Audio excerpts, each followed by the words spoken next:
Please stand by. We are about to begin. Good morning, ladies and gentlemen. Welcome to JPM Chase's third quarter 2022 earnings call. This call is being recorded. Your line will be muted for the duration of the call. We will now go live to the presentation. Please stand by. At this time, I would like to turn the call over to JPM Chase's Chairman and CEO, Jamie Dimon, and Chief Financial Officer, Jeremy Barnum. Mr. Barnum, please go ahead. Thank you very much. Good morning, everyone. As always, the presentation is available on our website, and please refer to the disclaimer in the back. Starting on page 1, the firm reported net income of $9.7 billion, EPS of $3.12 on revenue of $33.5 billion, and delivered an ROTCE of 18%. The only significant item this quarter was discretionary net investment securities losses in corporate of $959 million as a result of repositioning the portfolio by selling U.S. Treasuries and mortgages.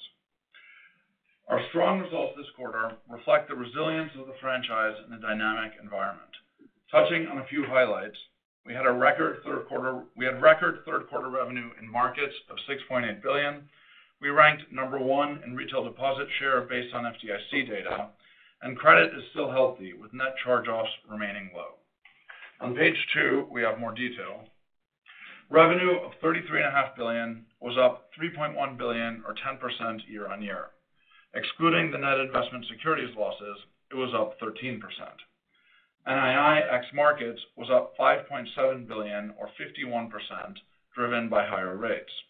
NIR ex markets was down $3.2 billion or 24%, largely driven by lower IB fees and the securities losses. And markets revenue was up $502 million or 8% year on year. Expenses of $19.2 billion were up $2.1 billion or 12% year on year, driven by higher structural costs and investments. And credit costs of $1.5 billion included net charge-offs of $727 million. The net reserve build of $808 million included a $937 million build in wholesale, reflecting loan growth and updates to the firm's macroeconomic scenarios, partially offset by a $150 million release in home lending. On to balance sheet and capital on page 3. We ended the quarter with a CET1 ratio of 12.5%, up 30 basis points versus the prior quarter, which was primarily driven by the benefit of net income less distributions, partially offset by the impact of AOCI. RWA was down approximately $23 billion quarter on quarter, with growth in lending more than offset by continued active balance sheet management and lower market risk RWA. Given our results this quarter, we are well positioned to meet our CET1 targets of 12.5% in the fourth quarter and 13% in the first quarter of 2023. These current targets include a 50 basis point buffer over the growing regulatory requirements, which provides flexibility over the coming quarters. To conclude on capital, with the future increases in our risk-based requirements, SLR will no longer be our binding capital constraint, so we announced the call of $5.4 billion in prefs this quarter and issued $3.5 billion in sub-debt to rebalance our capital stack. Now let's go to our businesses, starting on page 4. Before I review CCB's performance, let me provide you with an update on the health of U.S. consumers and small businesses based on our data. Nominal spend is still strong across both discretionary and non-discretionary categories, with combined debit and credit spend up 13% year on year. Cash buffers remain elevated across all income segments. However, with spending growing faster than income, we are seeing a continued decrease in median deposits year on year, particularly in the lower income segments. And not surprisingly, small business owners are increasingly focused on the risks and the economic outlook. Now moving to financial results, this quarter, CCB reported net income of $4.3 billion on revenue of $14.3 billion, which was up 14% year on year. In consumer and business banking, revenue was up 30% year on year, driven by higher NII on higher rates. Deposits were up 10% year on year and down 1% quarter on quarter. We ranked number 1 in retail deposit share based on FDIC data, up 60% year on year, making us the fastest growing among the top 20 banks. And we are now number 1 in LA in addition to New York and Chicago, making us top-ranked in the 3 largest markets. Client investment assets were down 10% year-on-year, driven by market performance, partially offset by flows. Home lending revenue was down 34% year-on-year on lower production margins and volume. Moving to card and auto, revenue was up 9% year-on-year, driven by higher card NII, partially offset by lower auto lease income. Card outstandings were up 18%, and while revolving balances were up 15%, driven by strong net new account originations and growth in revolving balances per account, they still remain slightly below pre-pandemic levels. And in auto, originations were $7.5 billion, down 35% due to lack of vehicle supply and rising rates. Expenses of $8 billion were up 11% year-on-year, driven by the investments we're making in technology, travel, marketing, and branches. In terms of actual credit performance this quarter, credit costs were $529 million, reflecting net charge-offs of $679 million, which were up $188 million year-on-year, largely driven by loan growth in card, as well as a reserve release of $150 million in home lending. Card delinquencies remain well below pre-pandemic levels, though we continue to see gradual normalization. Next, the CIB on page 5. CIB reported net income of $3.5 billion on revenue of $11.9 billion. Investment banking revenue of $1.7 billion was down 43% year-on-year. IB fees were down 47% versus a strong third quarter last year. We maintained our number 1 rank with a year-to-date wallet share of 8.1%. In advisory, fees were down 31%, reflecting lower announced activity this year. Underwriting businesses continued to be affected by market volatility, resulting in fees down 40% for debt and down 72% for equity. In terms of the fourth quarter outlook, we expect to be down versus a very strong prior year. And while our existing pipeline is healthy, conversion will, of course, depend on market conditions. Lending revenue of $323 million was up 32% versus the prior year, driven by higher NII on loan growth. Moving to markets, revenue was $6.8 billion, up 8% year-on-year. Fixed income was up 22% as elevated volatility drove strong client activity in the macro franchise, partially offset by a less favorable environment in securitized products. Equity markets were down 11% against a record third quarter last year. This quarter saw relative strength in derivatives, lower balances in prime, and lower cash revenues on lower block activity. Payments revenue was $2 billion, up 22% year-on-year.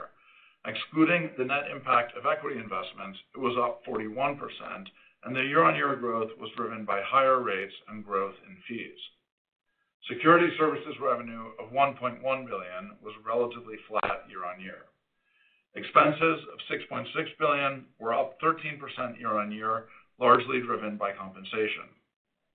Credit costs were $513 million, driven by a net reserve build of $486 million. Moving to commercial banking on page 6.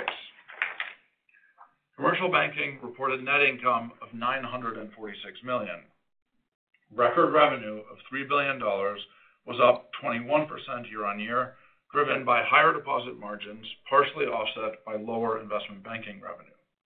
Gross investment banking revenue of $761 million was down 43% year-on-year, driven by reduced capital markets activity. Expenses of $1.2 billion were up 14% year-on-year.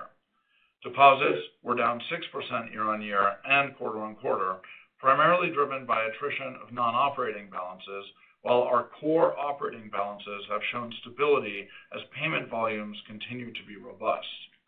Loans were up 13% year-on-year and 4% sequentially.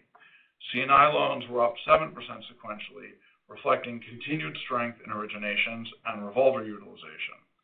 CRE loans were up 2% sequentially, driven by lower prepayment activity in commercial term lending and real estate banking.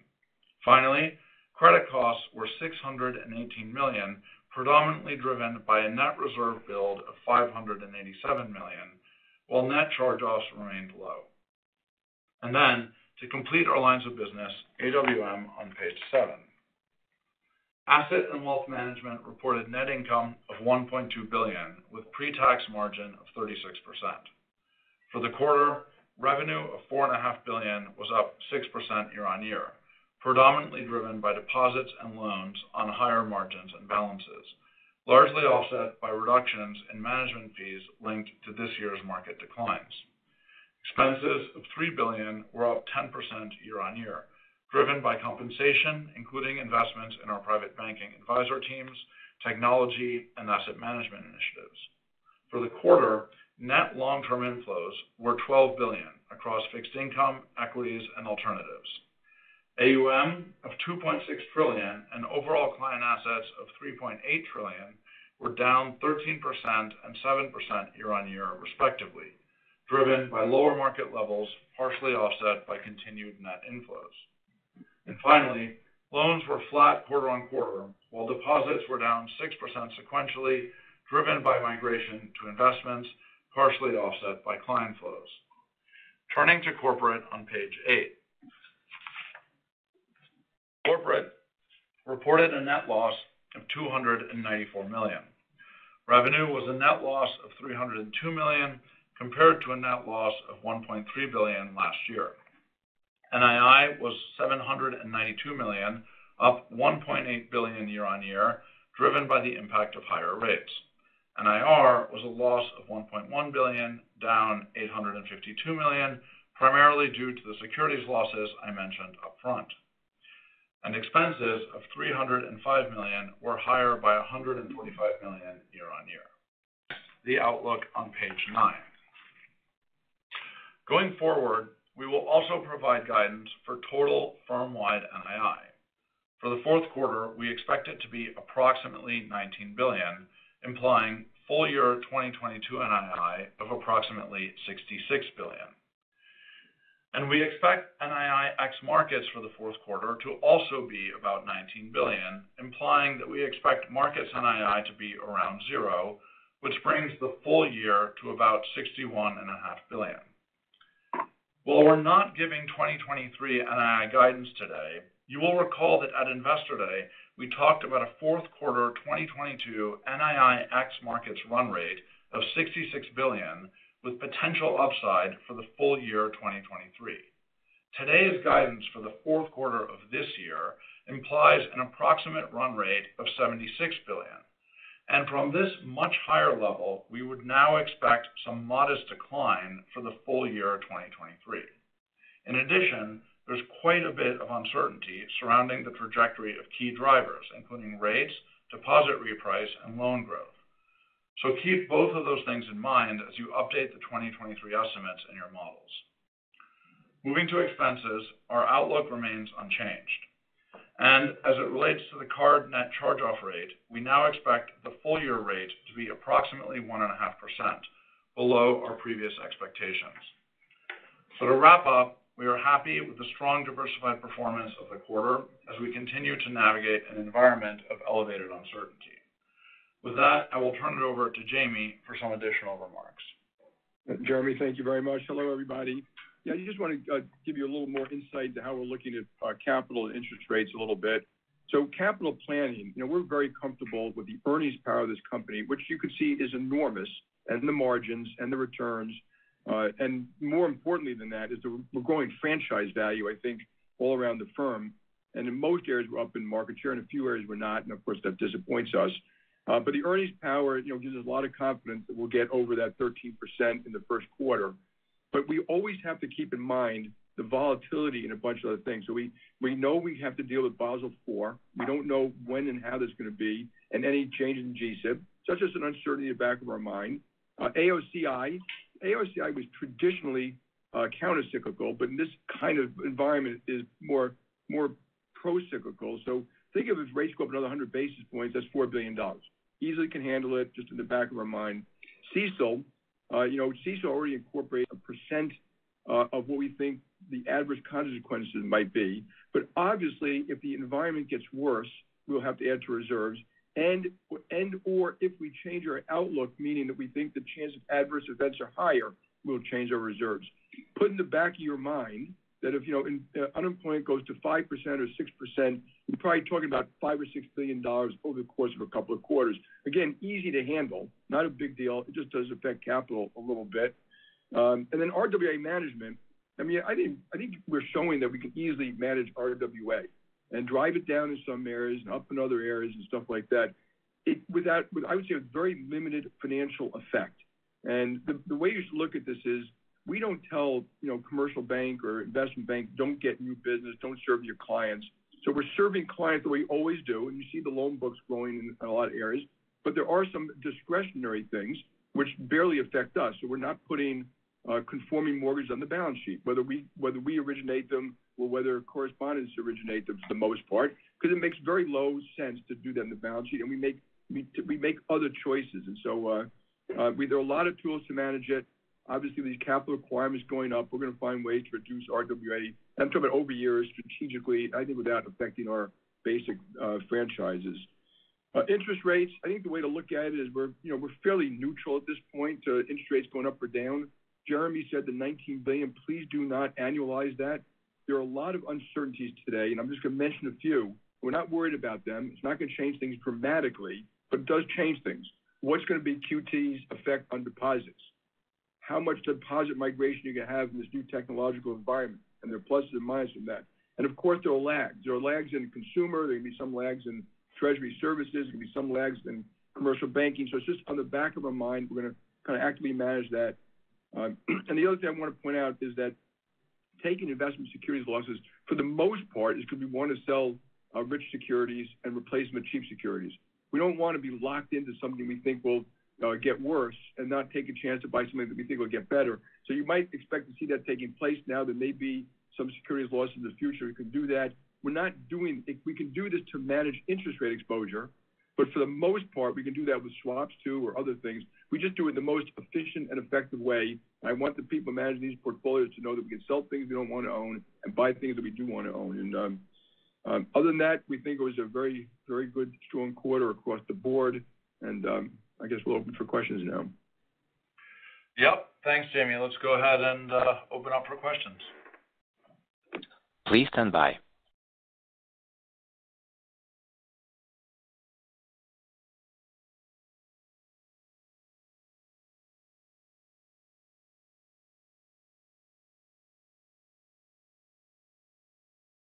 And the first question is coming from the line of Ken Usdin from Jefferies. Hi, thanks a lot. Good morning. I just wanted to follow up on the NII and the deposit side to Jamie's comments there. Obviously one of the toughest uncertainties is to understand how we think about flows and mix and beta. So just starting to see it looks like in terms of deposit costs starting to increase. So how do you think about it now in this new environment where we might go to 4.5, maybe higher, in terms of how betas might act over the course of this cycle as compared to any prior cycles and previous thoughts? Thanks. Yeah, thanks, Ken. Good morning. Okay, so at Investor Day, you'll recall that Jen said that we expected betas to be low this cycle as they were in the prior cycle, which was a low beta cycle by historical standards. And what we're now seeing as we see the rate hikes come through and we see the deposit rate paid develop is that we're seeing realized betas being even lower than the prior cycle just through the actuals. And, the question a little bit is why is that? And it's, of course, we don't really know, but plausible theories include the speed of the hikes, which probably means that some of this is lag, but also the fact that the system is more better positioned from a liquidity perspective than in prior cycles. So as we look forward, we know that lags are significant right now. We know that at some point that will start to come out. Obviously, in wholesale, they come out much faster. That's probably starting to happen now. But the exact timing of how that develops is going to be very much a function of the competitive environment in the marketplace for deposits, and we'll see how that plays out. Got it. Okay. And then just the second follow-up on Jamie's points about, if things do look worse looking ahead, you might have to build a little bit more understandable over the next couple of years. Can you just help us understand just where you are in your scenarios build, and just today still looks great. Tomorrow there's some more uncertainty. So how do we just get to start to understand how quickly and how you get your handle on that magnitude of ACL delta, and how do you think about it versus either, I don't know, pandemic peak or day one CECL? It's very hard for all of us to see this, of course. Yeah, as you know, I think CECL is an enormously bad accounting policy.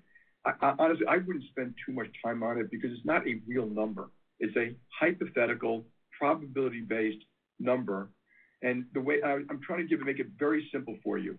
So if you look at the pandemic, we put up $15 billion over 2 quarters, and then we took it down over 3 or 4 after that. Okay, and all it did is swing all these numbers, and it didn't change that much.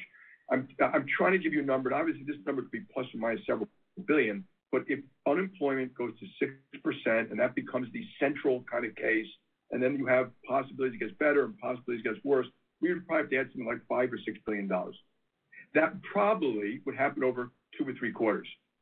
Yep. I mean, that's as simple as I can make it. Yep. Right now, okay.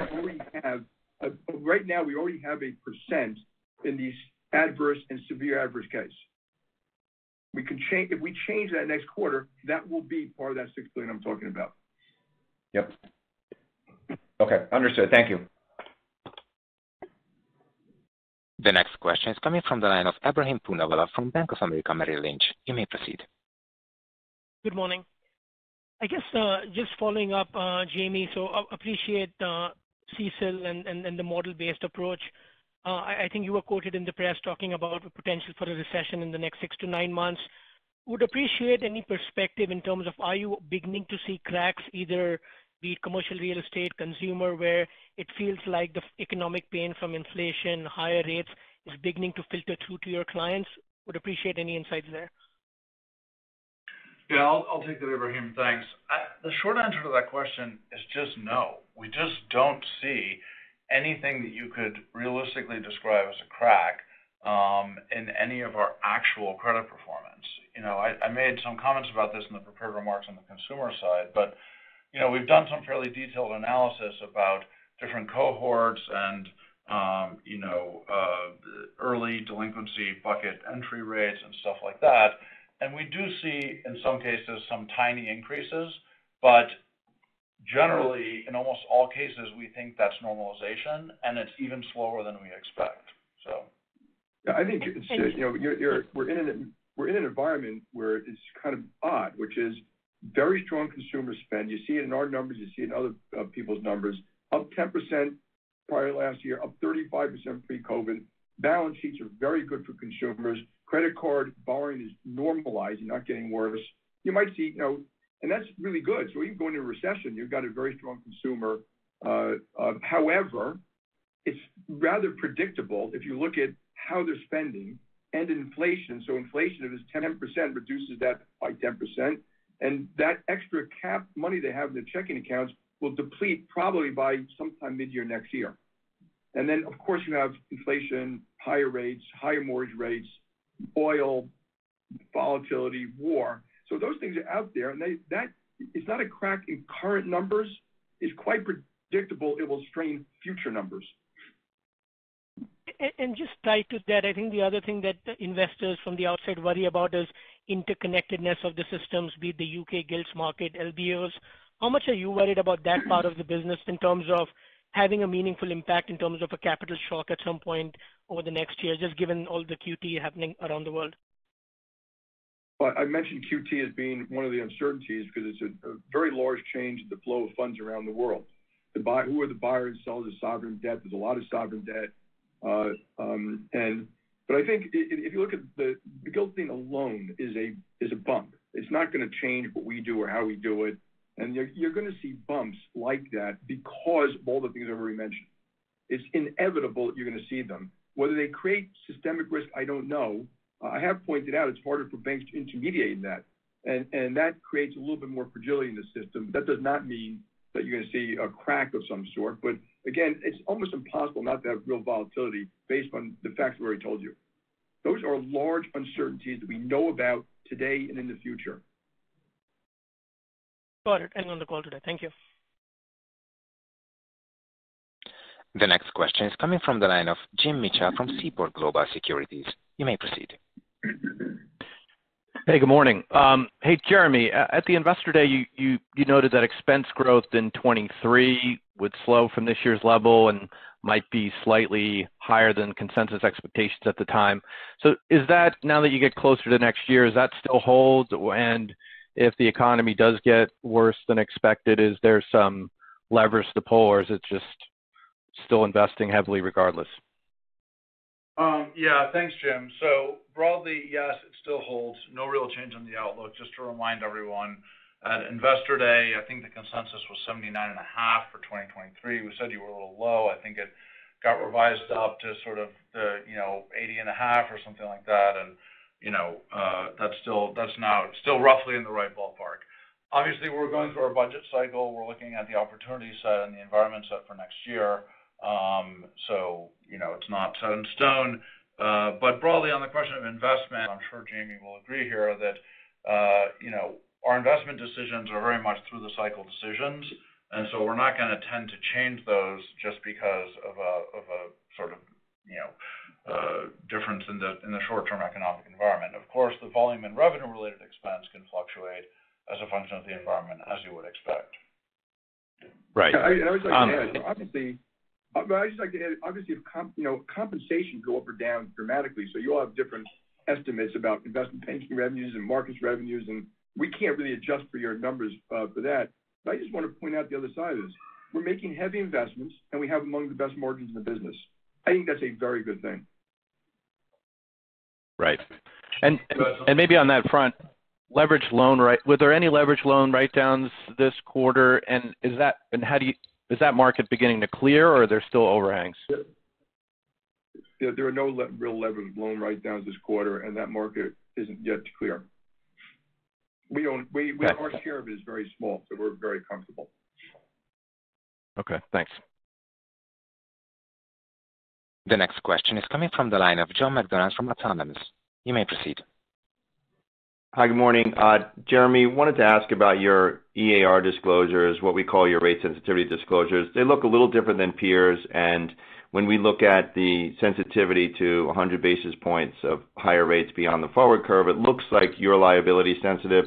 Can you give us some context of maybe the limitations of that disclosure and how we should put that in context of the assumptions behind it?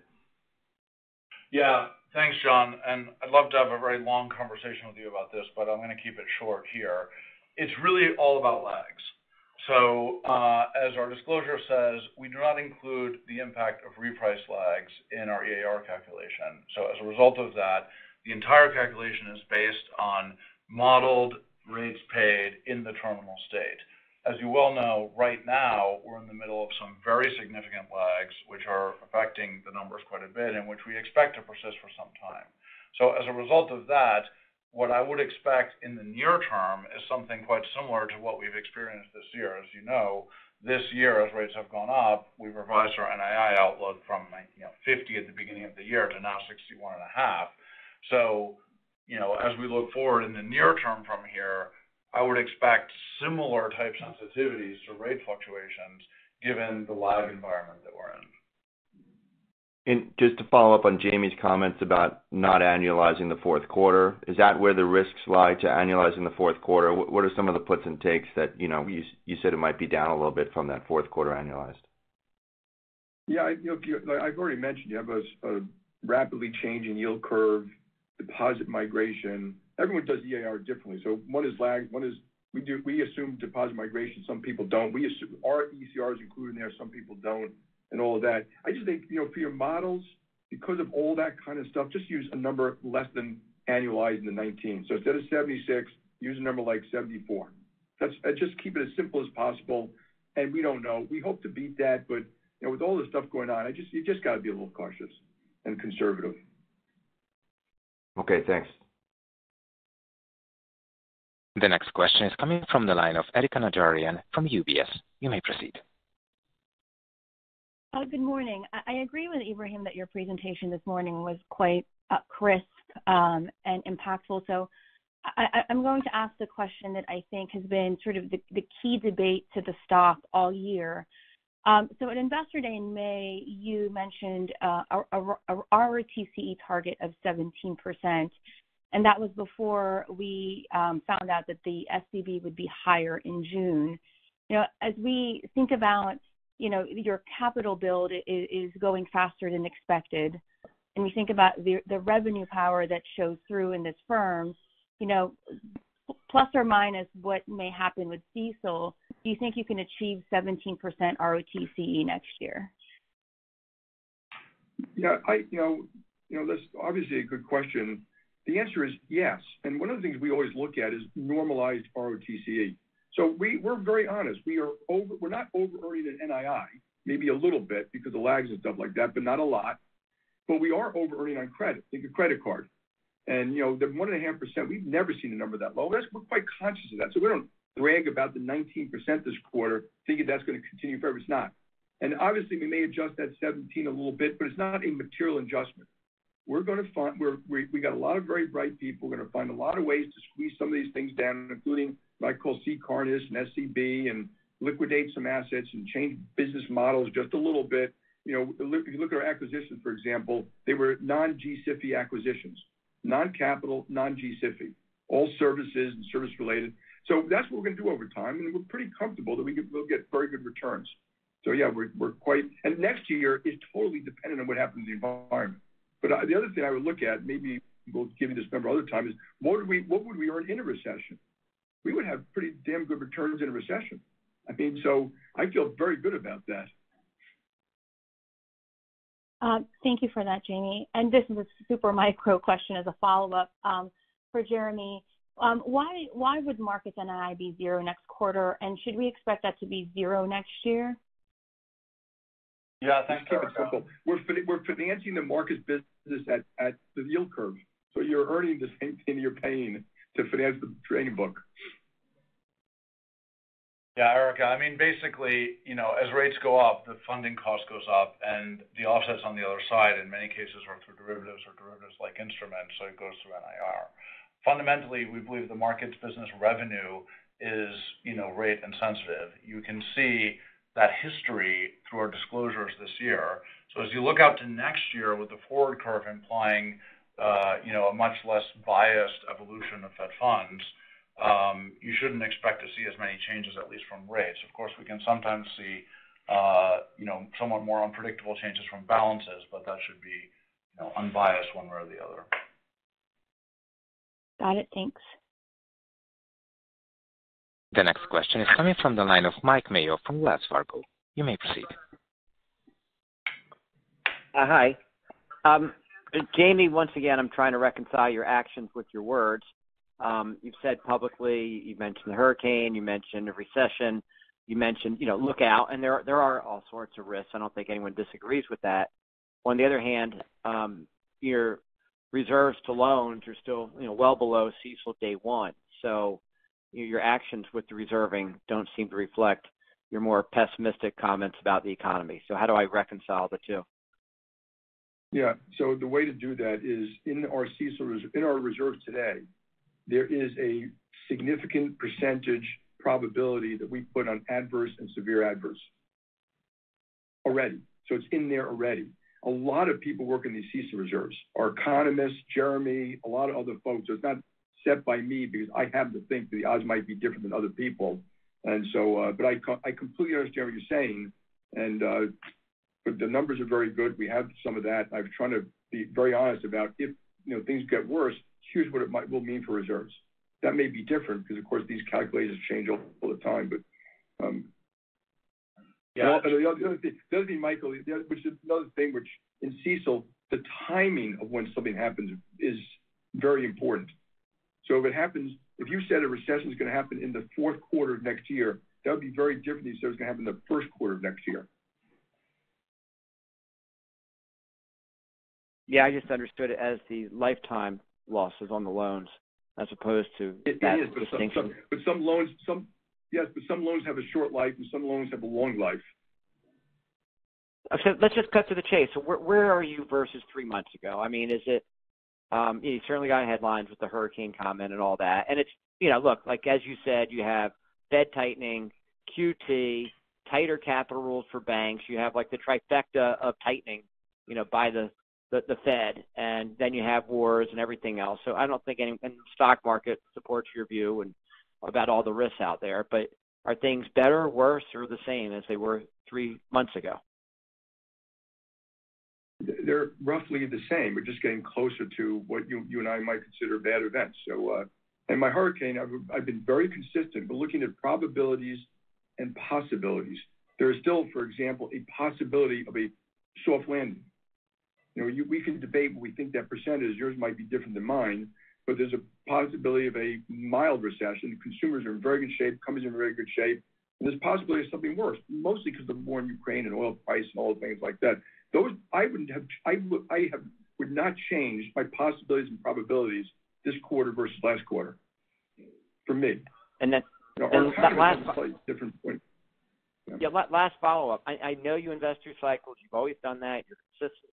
But I mean, your headcount increase is probably going to be the highest in the industry. I mean, headcount from 266,000 to 288,000. Your CIB, you're adding headcount. And if you did expect weakness in 9 months from now, wouldn't you wait to hire people, maybe get them a little cheaper? No. Okay. All right. Thanks a lot. Thank you. The next question is coming from the line of Betsy Graseck from Morgan Stanley. You may proceed. Hi, good morning. Hey, Betsy. Hi. A couple of questions. One, just on the investment spend, could you give us a sense as to the areas that you're leaning in the most as we should be thinking about into next year? Because you've obviously done a lot this year with regard to technology advancement, companies that you're buying to enhance your digital capabilities, and international expansion, in particular on the consumer side. So just thinking through, is this continuation on those themes, or is there something else we should be looking for? Betsy, it's exactly what we showed you on Investor Day, almost no change. So take out that deck. We broke out by business, kind of investment spend, tech spend is pretty much on track for that. And the inflation that drives, some of that cost structure you can deal with through just efficiencies elsewhere. Is that fair? But believe it or not, that was in the numbers we gave you in May. Okay, and then separately on the bond restructuring that you did this quarter and the comments around, look, we don't need to hold stuff we don't need to hold, we don't want to hold. With that's kind of suggests to me that there'll be more bond restructuring as we go through the next quarter. Is there any reason why you didn't clean the whole thing up this quarter? Well, no, I think I said we sell rich securities and buy cheap. So if you look what happened to mortgage spreads, they gapped out, they gapped in, we bought, they gapped out, we sold, and that kind of stuff. Ginny 2, Ginny 2.5. So you can have different point of views, and I do expect future bond losses going forward. I just don't think that's real earnings. So I think, but I want our experts in the investment area to know if they really want to sell something, we're going to sell it. We're not going to sit here and lock ourselves into something that's gotten very, very rich because we feel like we can't take a bond loss. And remember, it doesn't affect capital. And in fact, when you reinvest it, which we tend to do, you actually have higher earnings going forward. Okay, thanks. The next question is coming from the line of Glenn Schorr from Evercore ISI. And let me just add too, like you saw the CLOs gapped out in Europe. I want our people, when they gap out like 300 or 400 basis points, I want them to be willing to buy.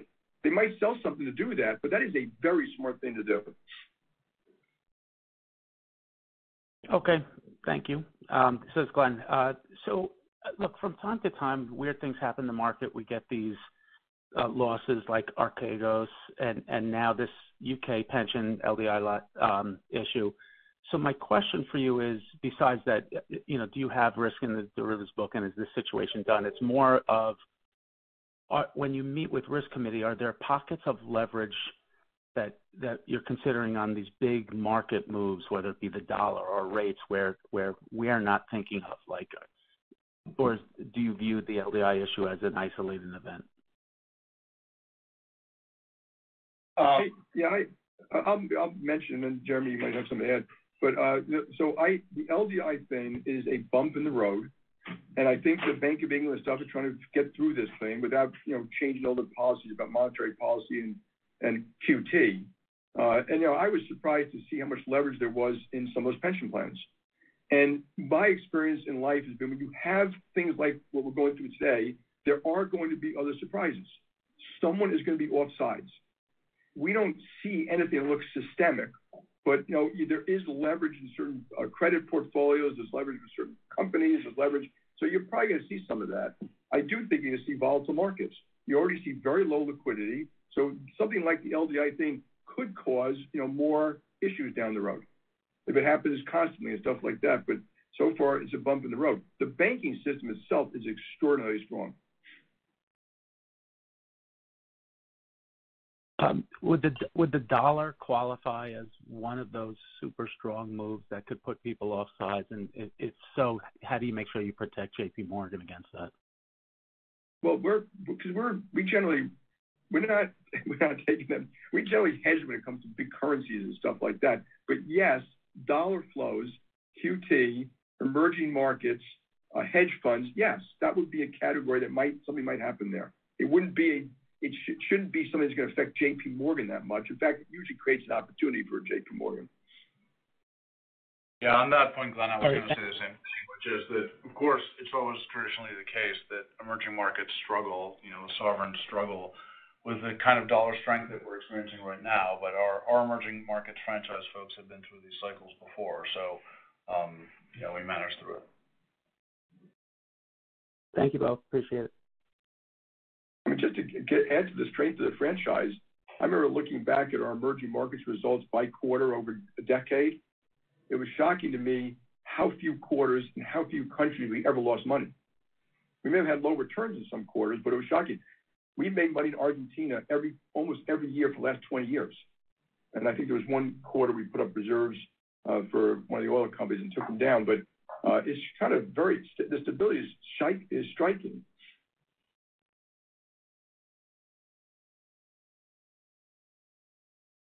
The next question is coming from the line of Gerard Cassidy from RBC Capital Markets. Thank you. Good morning, Jeremy. Good morning, Jamie. You guys have been talking about the system, the liquidity with Jamie. You referenced QT, also the fragility of the system. Can you share with us what are the metrics you guys are looking at to see if the system does have a problem on liquidity? Just this week, you probably saw that the Swiss National Bank upped its reserve currency swap lines to $6.3 billion.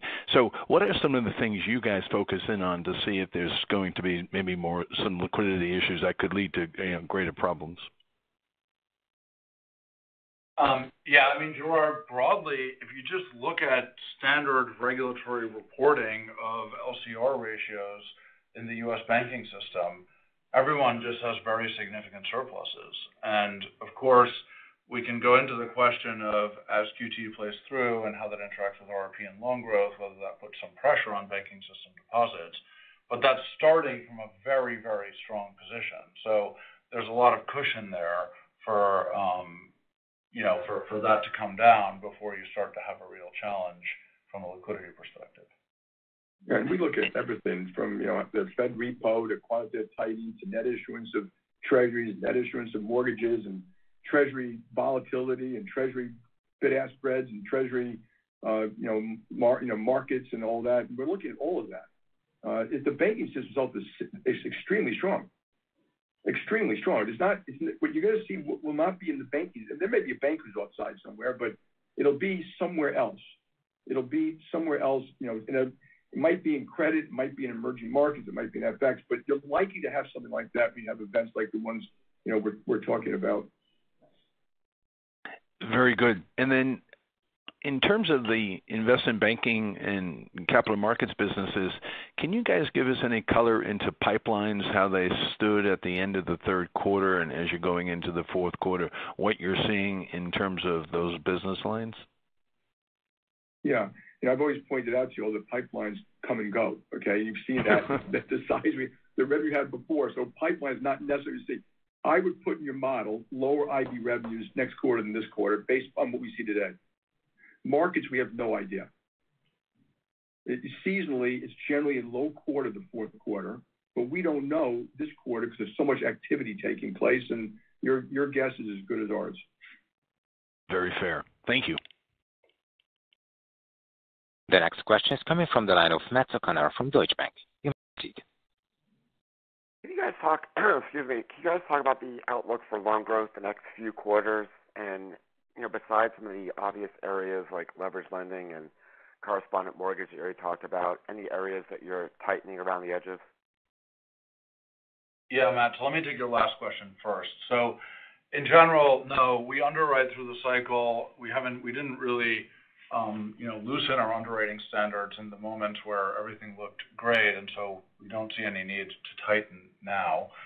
Really a lot of consistency there. In terms of the actual loan growth outlook, we had said for this year, obviously only one quarter left, that we'd have high single digits. No meaningful change to that outlook there, probably a little bit of a headwind as a function of rates, as you mentioned, and some of the RWA optimization in mortgages. As we go into next year, we remain very positive and optimistic about the card story across a range of dimensions in terms of both outstandings and revolve normalization. But for the rest of the loan growth environment, it's going to be, I think, very dependent, especially in wholesale, on the macro situation. We know that in recession environments, we tend to see lower loan demand. At the same time, we've got a lot of great initiatives going and client engagement and new clients. So we'll just have to see how that plays out next year.